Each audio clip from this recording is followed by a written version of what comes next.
أسطورة لعنة الفراعنة من الأساطير المرعبة اللي أثارت جدل واسع بين العالم كله، وده بسبب الغموض وكثرة الروايات الغريبة اللي بنسمع عنها. ودايما بنشوف لعنة الفراعنة مرتبطة بحدوث الكوارث بداية من الحظ السيء ووصولا لحوادث الموت الغامضة، وكل ده في النهاية راجع لسبب واحد بس، وهو إزعاج المومياوات واللي لعنتها ما بتفرقش ما بين لص أو حتى عالم آثار. والروايات بتقول إن الكهنة في مصر القديمة كانوا بيمارسوا طقوس فيها أنواع من السحر في المقابر لحماية المومياوات وممتلكاتها، وفي العديد من النصوص الموجودة على المقابر الفرعونية واللي بتحذر من حدوث لعنة إذا تم إزعاج الشخص اللي مدفون في المقبرة، زي النص اللي بيقول سيضرب الموت بجناحيه السمين كل من يعكر صفو الملك.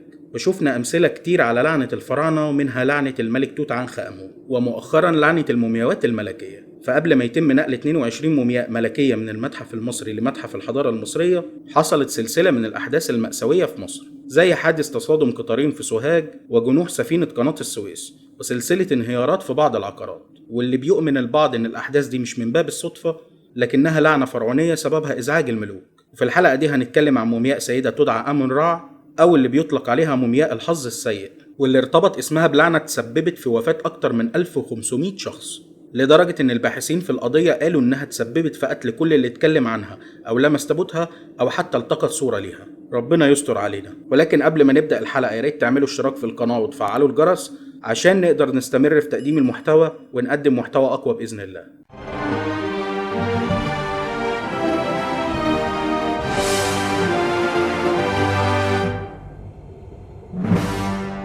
السلام عليكم ورحمة الله وبركاته. القصة بدأت في سنة 1910 لما اشترى المومياء عالم آثار إنجليزي اسمه دوجلاس موراي من تاجر آثار أمريكي مجهول الهوية بحوالي $4000، وده طبعا كان سعر رخيص جدا مقابل الحصول على مومياء فرعونية أصلية، خصوصا لو كانت من مومياوات الملوك أو الأمراء أو الكهنة أو الشخصيات المهمة عموما. ولكن لأن المومياء كانت مسروقة، يعني كانوا سرقوها، ما كانوش بينقبوا عليها بشكل رسمي، فطبعا كان سعرها رخيص عشان كده. ومن خلال الغطاء الخشبي للمومياء والزخارف اللي مرسومة عليه قدروا علماء الآثار انهم يحددوا ان الشخصية دي او المومياء دي عاشت في الفترة بين 900 قبل الميلاد ل 950 قبل الميلاد، يعني تقريبا كده ما بين اواخر الأسرة ال21 لاوائل الأسرة ال22. وكمان النقوش الهيروغليفية على التابوت بتوضح ان صاحبة المومياء كانت كاهنة في معبد آمون، ولكن اسم السيدة او اسم المومياء ما كانش واضح او مكتوب على التابوت، عشان كده نسبوا اليها اسم الاميرة آمون رع. وبعد حصول دوجلاس موراي على المومياء بدأ ان هو يهربها خارج مصر وبالتحديد لبريطانيا، وللأسف التجارة في الآثار وتهريبها كانت بتتم بشكل رسمي عادي جدا. ومن هنا بقى بدأت تحصل سلسلة كبيرة من اللعنات. أولهم مثلا إن الشخص الأمريكي مات في نفس الليلة وملحقش حتى يصرف الشيك اللي اداهوله دوجلاس موراي. بعدها امتدت اللعنة لدوجلاس موراي نفسه، لأنه لما وصل لبريطانيا طلع في رحلة صيد والسبب غير واضح تماما، كان ماسك البندقية وكان واقف ومفيش أي حاجة، وفجأة البندقية انفجرت في إيده بدون أي أسباب، ونقلوه للمستشفى وتعذب كام يوم بسبب الجرح اللي في إيده، وفي النهاية تم بتر ذراعه بالكامل. ومن هنا بقى فهم دوجلاس موراي ان المومياء دي فيها لعنة او فيها حاجة مش طبيعية، وقرر انه يتخلص منها. فعرض المومياء على صديقته كهدية، يعني راح لصاحبته وقال لها انا جايب لك هدية جامدة جدا، وطبعا ما حكالهاش كل اللي حصل، وان كل اللي حصل ده حصل بسبب المومياء دي. وهي طبعا وافقت وكانت فرحانة جدا، ولكن ما كانتش عارفة ان ده اسوأ قرار خدته في حياتها، وده لانها اصيبت ب3 لعنات. اولهم كانت وفاة والدتها في نفس اليوم اللي خدت فيه المومياء. ثانيا انفصلت عن خطيبها في نفس الاسبوع. اما اللعنة الثالثة فكانت انها ماتت في ظروف غامضة بعدها بايام. وساعتها رجعت المومياء تاني لدوجلاس موراي، واللي كان فاهم ان المومياء دي فيها الشر وانها بتنتقم من اي حد يمتلكها، وان غالبا كده يعني الدور جاي عليه، فلو فلت منها مرة مش هيفلت المرة التانية. وفي الوقت ده بدأ يفكر ازاي هيخلص من المومياء دي عشان ما تخلصش عليه. فجات له فكرة انه يهديها للمتحف البريطاني، وبعد إهداء المومياء للمتحف البريطاني أعتقد أن كده كل حاجة اتحلت ومفيش أي مشكلة. ولكن حصلت سلسلة من اللعنات التانية، زي أن في نفس اليوم اللي استلم المتحف فيه المومياء مات عالم الآثار المسؤول عن استلامها بمرض غريب جدا. وكمان المسؤول عن المعروضات في المتحف مات بعد ما كان لمس التابوت وأبدأ إعجابه بالمومياء. حتى إن مصور المتحف اللي بيصور القطع الأثرية مات في ظروف غامضة في نفس الأسبوع. وفي بعض الناس بيقولوا إنه لقوه منتحر في شقته. والموضوع ما وقفش لحد كده، فأمين المتحف البريطاني وبعض العاملين فيه كانوا بيقولوا إنهم بيسمعوا أصوات أنين وبكاء جايين من قاعة المومياوات بالذات بالليل. وبسبب سلسلة الحوادث دي قرر المتحف البريطاني إنه يتخلص من المومياء نهائيا عن طريق إنه يرسلها لمتحف نيويورك طبعا من غير ما يقولوا لهم على الأحداث اللي حصلت دي كلها، كأنهم نسيوا يعني، طبعا عشان ما يشكوش في الموضوع ويرفضوا يستلموا المومياء. وبالفعل بدأوا إنهم ينقلوا مومياء الأميرة آمون را وتابوتها في سنة 1912، واللي تم عن طريق أول رحلة لسفينة التايتانيك المشهورة واللي كانت متجهة لأمريكا. ولكن للأسف حصلت المأساة الشهيرة بغرق السفينة اللي اصطدمت بجبل من الجليد، ونتج عن الاصطدام موت أكتر من 1500 شخص. وكان رأي كتير من الناس إن السبب الحقيقي لغرق سفينة التايتانيك في الوقت ده لعنة مومياء آمون را، بعد ما كانت كل الحوادث اللي مرتبطة بالمومياء ظهرت واتعرفت. وده لأنهم كانوا حاطين تابوت المومياء خلف غرفة القيادة الخاصة بقبطان السفينة الكابتن سميث، وإن ده اللي أثر عليه وكان السبب في التصرفات الغريبة اللي كابتن سميث كان بيعملها. وإن الكلام ده نقلا عن حفيدة واحد من عمال السفينة الناجين اللي نجيوا من حادثة التايتانيك، واللي بتقول إن جدها كان بيحكي انه من بداية الرحلة لاحظ ان الكابتن بيعمل تصرفات غريبة جدا. اولهم ان اتجاه عجلة قيادة السفينة تم تحريكها في اتجاه غلط، وكمان انهم قبل ما يصطدموا بجبل الجليد الكابتن كان عارف وشايفه قدامه، وكان ممكن انه يلحق يغير اتجاه السفينة عشان يتفادوا الاصطدام والكارثة دي كلها. ولكنه قعد فترة طويلة جدا ساكت، وكل الضباط والعمال على السفينة كانوا مستغربين موقفه، لحد ما فاجئهم وامرهم بزيادة سرعة السفينة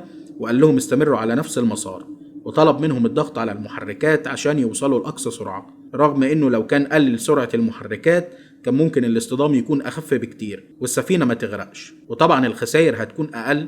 ولكن لعنة المومياء كانت مسيطرة على عقله تماما، وهو ما كانش في وعيه، وللأسف في النهاية صدمت السفينة بالجبل الجليدي وحصلت أكبر مأساة بحرية، وغرقت التايتانيك وراح ضحيتها أكتر من 1500 شخص. ولحد هنا القصة مرعبة ومشوقة وجميلة جدا وكل حاجة تمام، ولكن هل القصة دي حقيقية؟ ده اللي هنعرفه دلوقتي. في بعض الباحثين كانوا بيقولوا ان القصة دي مش حقيقية وانها مجرد اسطورة، وكان عندهم اكتر من دليل. والدليل الاول كان على لسان الكاتب البريطاني مارجوري كيجل في كتابه كنوز المتحف البريطاني. نقلا عن المسؤولين في المتحف، مفيش مومياء باسم آمون را او بالاوصاف دي دخلت المتحف البريطاني اصلا، وان كل اللي كان موجود هو التابوت الخشبي بتاعها بس، واللي تم التبرع بيه للمتحف سنة 1889 من سيدة اسمها وورويك هاننت.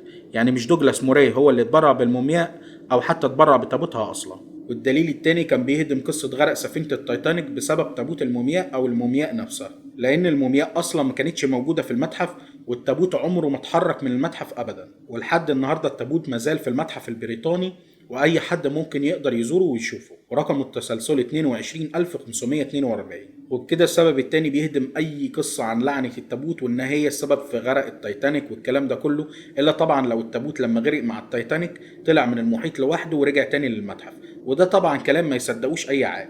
أما الدليل الثالث فكان مكان المومياء الأصلية، وإذا كانت اتحركت واتشحنت على سفينة التايتانيك ولا لأ. ونشر الدكتور زاهي حواس عالم الآثار المصري المشهور مقالة عن الموضوع في جريدة الشرق الأوسط سنة 2012، وكانت المقالة بعنوان مومياء تايتانيك، وكذب فيها ارتباط لعنة مومياء آمون را بغرق سفينة تايتانيك. وده لأنه أثناء زيارته لإلقاء محاضرة في دولة أيرلندا لقى المومياء محفوظة في متحف تابع لجامعة أيرلندا، واللي أهداها مليونير أمريكي للجامعة بعد ما كان مخطط إنه يشحنها لأمريكا على الرحلة التانية لسفينة تايتانيك. ولكن طبعا ما قدرش يعمل كده لأن تايتانيك غرقت في الرحلة الأولى ليها، وساعتها اتشائم المليونير الأمريكي من المومياء بعد ما كان سمع بعض الروايات كمان عنها، فقرر انه يهديها لمتحف جامعة ايرلندا. ومن هنا جت قصة المومياء اللي تسببت في غرق سفينة التايتانيك، وان لعنة الفراعنة هي السبب. اما الدليل الرابع فكان تقرير تشارلز هاس، وده كان رئيس اللجنة المسؤولة عن التحقيق في حادثة غرق التايتانيك، واللي راجع سجل حمولة السفينة وملقاش مذكور فيها ان في اي مومياء او اي تابوت اتشحنوا على السفينة اصلا. وبكده وبكل الاسباب العلمية والمنطقية غرق السفينة ملوش اي علاقة بلعنة الفراعنة تماما. ولكن المؤيدين لنظرية لعنة الفراعنة وانها سبب في غرق التايتانيك ما سكتوش بعد كل ده، وقالوا ان سبب غرق السفينة ما كانش بسبب ان المومياء نفسها كانت على متن السفينة، ولكن السبب الحقيقي واللي مقنع من وجهة نظرهم ان كان في صحفي اسمه ويليام ستيد على متن السفينة وغرق في الحادثة فعلا. ونقلا عن بعض الروايات الناجين من الحادثة بيقولوا ان ويليام حكى لهم عن لعنة المومياء المصرية وانها بتجلب النحس والموت لأي حد يقرب منها، وان بسبب كلامه ده عن اللعنة وعن المومياء غرق هو والسفينة تاني يوم بسبب لعنة الفراعنة. ولكن في تصريحات كتير من علماء الآثار وعلى رأسهم الدكتور زاهي حواس بتقول ان لعنة الفراعنة دي مجرد أوهام، وان الأساطير دي جت لما بدأت الاكتشافات الأثرية الفرعونية وكان بيموت بعض العمال من الفطريات والجراثيم.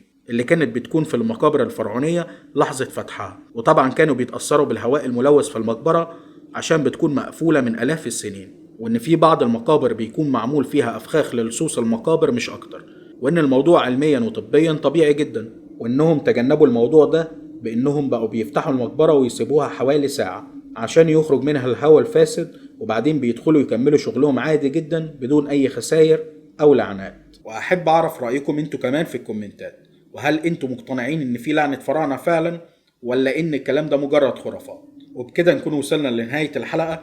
لو عجبتكم الحلقة اعملوا لنا لايك واشتراك وفعلوا زر الجرس عشان توصل لكم الحلقات أول ما ننزلها. سلام عليكم.